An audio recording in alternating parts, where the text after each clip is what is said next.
तो चलिए विनय जी, आज आप डीके गुरु ट्यूटोरियल का ऑफिशियल यूट्यूब चैनल पर हैं।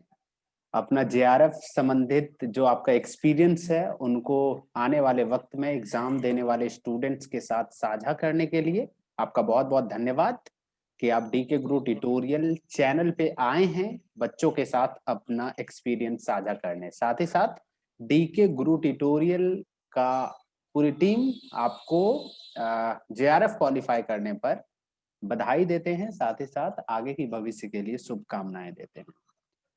Thank you Vinay sir, ji, thanks a lot. शुरू करते हैं हम लोग और सबसे पहले आप ही से आपका परिचय जान लेते हैं। बताइए अपने बारे में कुछ। Sir, actually, my name is Vinay Arya, and I currently living in Noida, Uttar Pradesh. Hmm, And I did my graduation and post graduation from Delhi University only. Hmm. And I just completed my post graduation in the year 2020 only. That's आपकी पढ़ाई लिखाई university of Delhi से हुई है, right? जी चलिए, sir, जी। आपने इस बार JRF qualify किया है, ये आपका कौन सा अटेम्प्ट था? सर, ये मेरा थर्ड अटेम्प्ट था और फर्स्ट टू अटेम्प्ट से मेरा नेट क्लियर हो गया था, लेकिन मेरा एक स्मॉल मार्जिन से जीआरएफ रह जा रहा था। तो दो इस टाइम बार मैंने आप थोड़ा नेट क्वालिफाई कर चुके हैं, ये तीसरी जी सर, मर्तबा था जब आपने जेआरएफ क्वालिफाई किया। ओके। जी सर। अब मैं आपसे सबसे अहम सवाल पूछने जा रहा हूँ और वो सवाल ये है कि आखिरकार बच्चे किस तरीके से स्ट्रेटेजी बनाकर जेआरएफ क्वालिफाई कर सकते हैं? सर, मैं कुछ चीज़ें इसमें जोड़ना चाहूँगा। पहली बात तो ये कि नेट और जेआरएफ को क्लैरिफ़ाई करने के लिए एक बहुत छोटा-सा मार्जिन बीच में होता है बिल्कुल। और उस मार्जिन को कवर करने के लिए हमें कुछ पॉइंट्स पे बहुत ज़्यादा ध्यान देना होता है। जैसे कि फर्स्ट आपका कंटीन्यूअस एंड रेगुलर स्टडी आपका होना चाहिए। Hmm. Continuous and regular study 3 to 4 hours in a day sufficient है, हम्म, अगर आपके पास क्वालिटी मटेरियल है पढ़ने के लिए तो। Hmm, quality material plus continuity study plus आप जितना टाइम पढ़ रहे हो उतना टाइम आपका दिमाग सिर्फ पढ़ाई में होना चाहिए और आपको बार बार चीजों को रिवाइज करना होगा। हम्म। जिससे कि क्या होता है कि जो आजकल एनटीए के पैटर्न में जो क्वेश्चंस आ रहे हैं वो conceptual based application based question होते हैं। बिल्कुल तो अगर बिल्कुल। आप थोरोली चीजों को पढ़ेंगे तो hmm. You will get back that GRF to.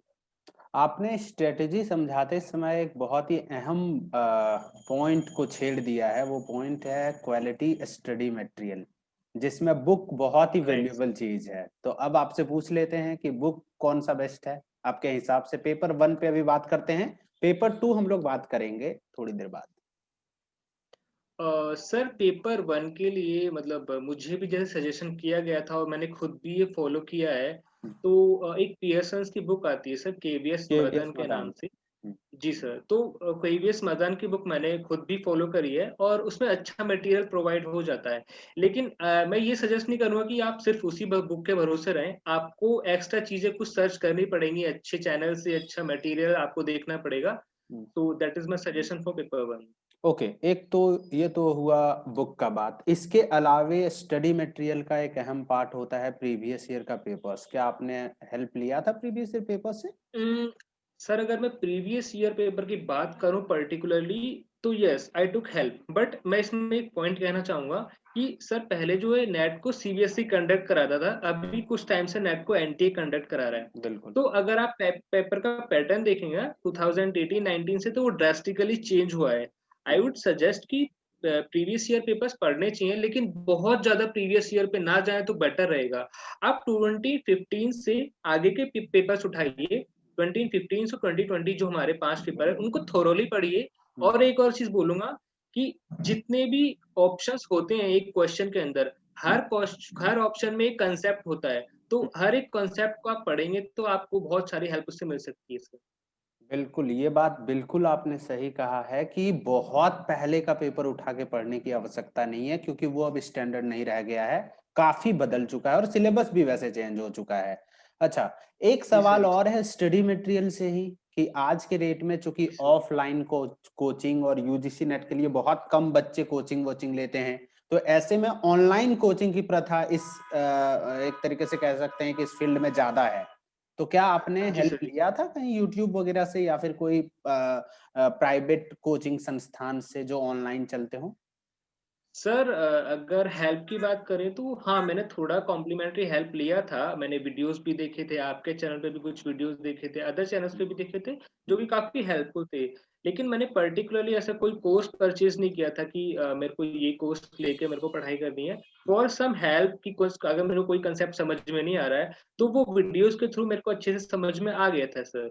तो ये बिल्कुल, हाँ, यहाँ पे यही हेल्प हुई है होना भी ऑनलाइन चाहिए स्टडी कि से जहाँ काफ़ी। पे आप फँस रहे हैं, उसके लिए आप यूट्यूब का हेल्प ले लें, जो कि फ्री में अवेलेबल है। बहुत सारे वीडियो एक ही टॉपिक पे मिल जाते हैं आपको। Okay, exactly sir, right. Next मेरा आपसे सवाल ये है कि कॉमर्स से आपने चूंकि जेआरएफ क्वालिफाई किया है और बहुत सारे बच्चे कॉमर्स के भी होंगे जो आपको अभी देख रहे होंगे, ऐसे में उनके जहन में सवाल होगा कि हमारे बारे में भी कुछ बात कर लो भाई, हमने क्या गलती करी है।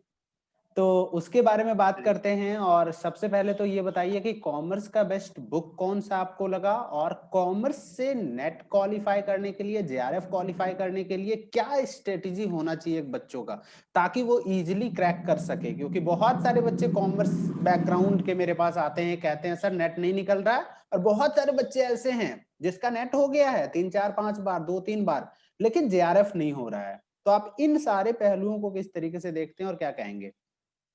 आपने काफ़ी सारे क्वेश्चन एक ही बात में कवर कर दिए। मैं थोड़ा सबको कवर करने की कोशिश करता हूँ। तो सबसे पहले सर आपने बोला बुक्स के बारे में। तो अगर पहले तो मैं ऐसे सजेस्ट नहीं कर रहा हूँ कि आप किसी एक बुक के पीछे जाइए।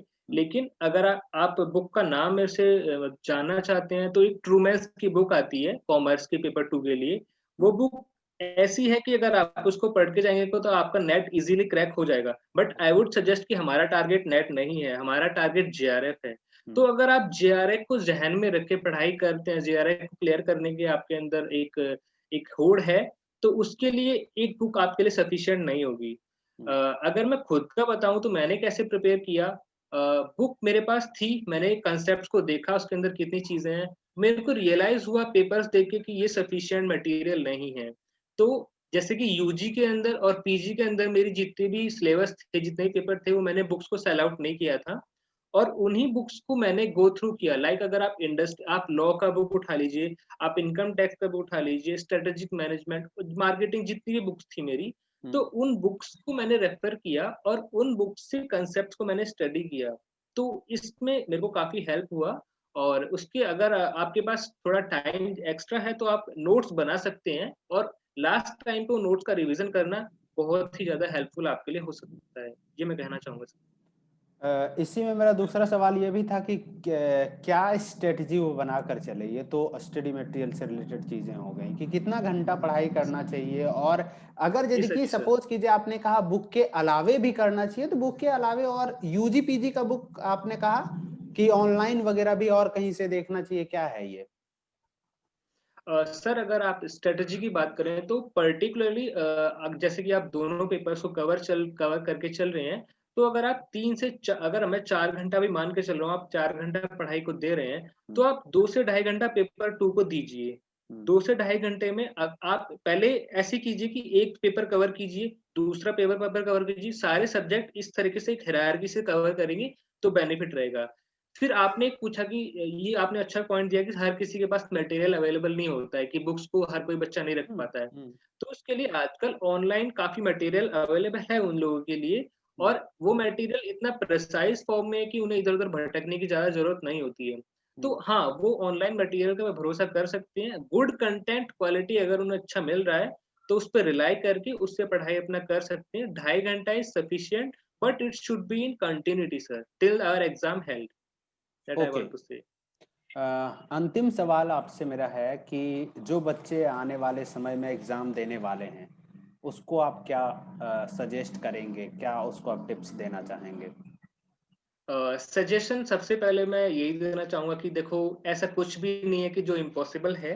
कभी-कभी ऐसा होता है कि हमारा कुछ थोड़े बहुत मार्जिन से जेआरएफ रह जाता है, थोड़ा नेट रह जाता है। तो स्पेशली मैं उन भाइयों को बोलना चाहूँगा कि आप अपनी मेहनत को कंटिन्यूटी में रखें। अगर किसी का इस बार जेआरएफ नहीं हुआ है, तो ऐसा नहीं कि पढ़ाई न छोड़ दें। पढ़ाई करते रहें, अगर पढ़ाई बंद कर देंगे तो हमारे कांसेप्ट्स डल हो जाएँगे। हम्म, और ये पढ़ाई कंटिन्यूटी के साथ अपने कांसेप्ट्स पे फोकस करें और मैं ये एक और चीज़ कहूँगा कि मॉक्स के बारे में बोलना चाहूँगा थोड़ा हम्म, यहाँ पे हम्म, कि आप मॉक्स ज़रूर लगाएँ। मॉक्स एक हमें ऐसा एनवायरनमेंट देते हैं कि हम जब एग्जाम में रियलिटी में बैठते हैं तो हमें पता चलता है कि ये होता क्या है मॉक। तो मॉक जरूर दीजिए। पेपर 1 के समथिंग अराउंड 20 मॉक्स और पेपर 2 के आप 10 to 15 मॉक्स दीजिए, that is very sufficient. Good मॉक्स दीजिए तो आप इजीली क्रैक कर पाएंगे, ऐसा कुछ भी नहीं है। बस आपको थोड़ा उसके लिए आपको वो होना पड़ेगा, कंसर्न करना पड़ेगा आपको उसके लिए। ओके, बहुत बहुत धन्यवाद विनय जी। बहुत ही संक्षिप्त में बहुत ही बेहतरीन कुछ बात आपने बताया, जो कि डेफिनेटली जो आपको सुन रहे थे उसको लाभ होगा। वो आपके जो आपका सफलता है इनसे वो मोटिवेट होंगे। साथ ही साथ आपने जो टिप्स एंड ट्रिक्स बताए उससे भी वो जरूर अपने सफलता के लिए उपयोग करेंगे। एक बार फिर से आपको बहुत बहुत धन्यवाद, आपने मुझे समय थैंक यू दिया। सर। साथ ही साथ आपको बधाई भी, क्योंकि आपने इस बार जेआरएफ क्वालिफाई करे हैं कॉमर्स सब्जेक्ट से।